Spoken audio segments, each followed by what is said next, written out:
Here's check on stories we're following for you today on Whdd Radio. Let's take a look at our tri-state forecast. We have a scattered shower, otherwise partly cloudy today, 60 to 65 degrees. Tonight, clear, lower 40s. Friday, sunny in the mid-60s. Saturday, according to Pat Pagano, will be sunny, 65 to 70 degrees. And on Sunday, well, we can see some clouds come up in the afternoon and rain late in the afternoon, temperature in the mid-60s. We'll get the full details on the tri-state forecast. That'll come your way in just a few minutes. Well, it was a sad day yesterday throughout Duchess County and surrounding areas. Duchess County Sheriff Aidan Butch Anderson passed away. The 72-year-old veteran law enforcement officer died in his sleep overnight. Butch, as most people called him, joined the Duchess County Sheriff's Office as a deputy in December of 1970, graduating from the FBI Law Enforcement Academy in Quantico, Virginia in 1977. In 1993, he was named undersheriff of the Duchess Department and was elected sheriff in 1999. He celebrated 50 years in law enforcement with the department in 2020. Quote, "Our community has lost a true hero, and words hardly feel like enough to articulate the full debt of gratitude we owe to Sheriff and his loved ones," end quote. That from Senator Serino. Quoting here, Sheriff Butch Anderson was not only a dear personal friend, but someone who felt like a father, a brother, and a confidant to everybody who crossed his path. He truly was steadfast and a selfless leader.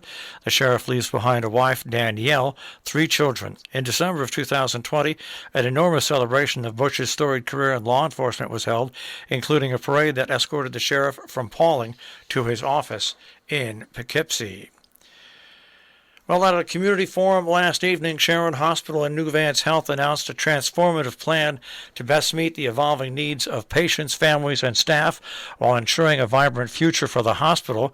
The strategic session is a result of a deliberate year-long planning process by the hospital and New Vance Health to analyze how the Sharon community seeks care and chart a sustainable path in the meeting long-term needs of patients. That video will be up and posted at the Sharon New Vance website for you to take a look at. But other news from New Vance Health that they are going to require visitors to provide proof of a vaccination or a negative COVID-19 test.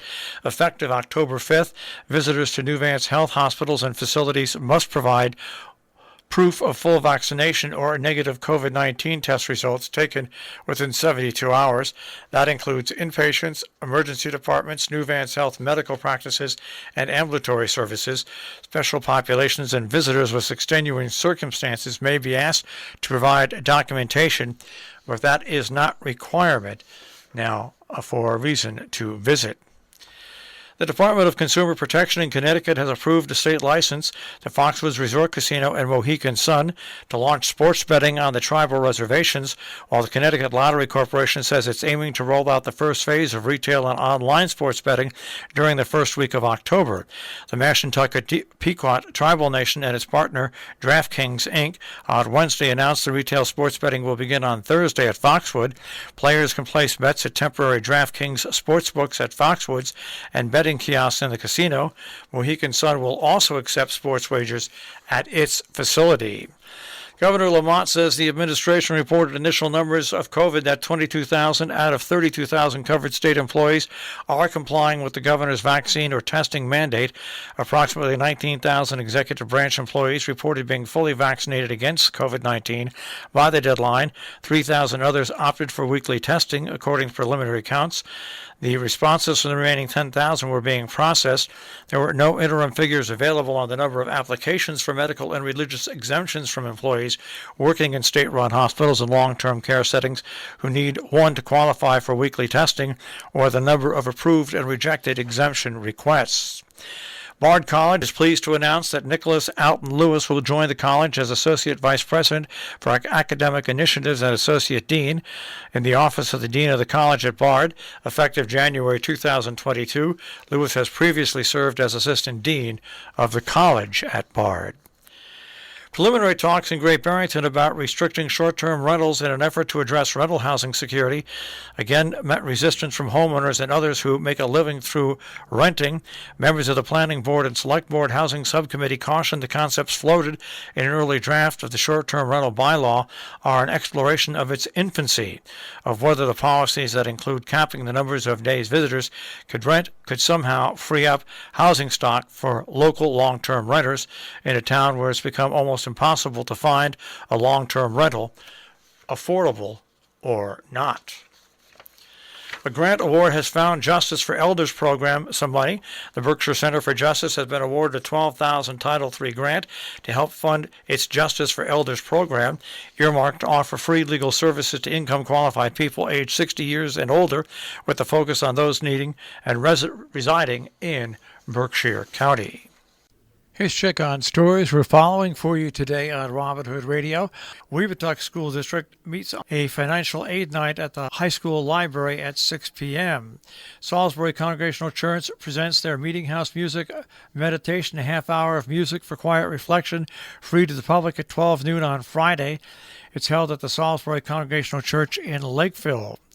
Also, a reminder that on Friday, October 1st, Friday, October 15th, and Friday, October 29th, Region 1 has permission to give vaccinations. Each one of those clinics will be held at the high school from 3 till 7 p.m., offering all three vaccines, Pfizer, Moderna, Johnson & Johnson, as well as a booster vaccination for eligible populations, according to the CDC. Haystack Book Festival takes place in Norfolk at the library Friday, Saturday, and Sunday.